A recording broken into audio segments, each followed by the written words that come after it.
Ano na nga ba ang pinaka-latest kaganapan kina Kim Chiu at Paolo Avellino?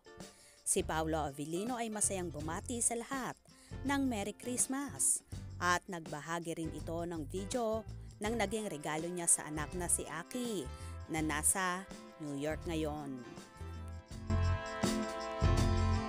Hello everyone, I just want to greet you Merry Christmas and I hope you get to enjoy the special day today. Hello everyone, I just want to greet you Merry Christmas and I hope you get to enjoy the special day today. Summer.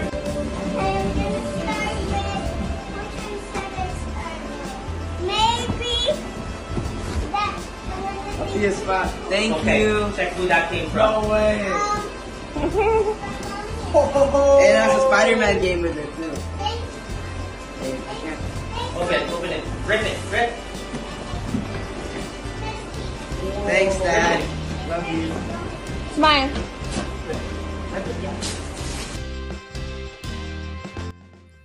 Samantala, nagbahagi rin sina Kim at Paolo ng pagbati sa madlang people na in-upload naman ng View Philippines.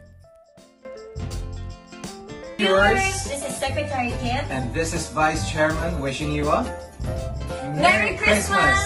See you in 2024.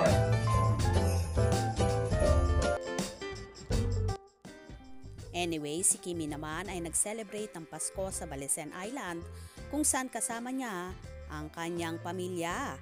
Dito, ibinalandra rin ni Chinita Princess ang kanyang napaka-sexy na outfit sa naturang beach.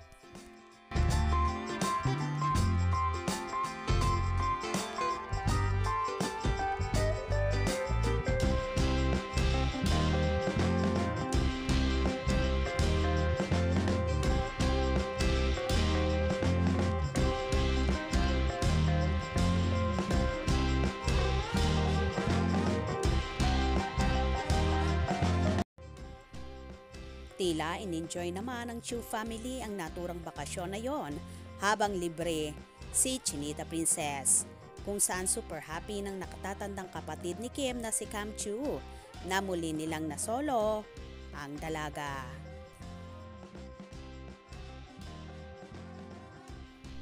Kaya naman tumutok at wag na wag pahuhuli sa mga maiinit na kaganapan. Anong inyong magiging reaction sa bidyong ito? Comment below.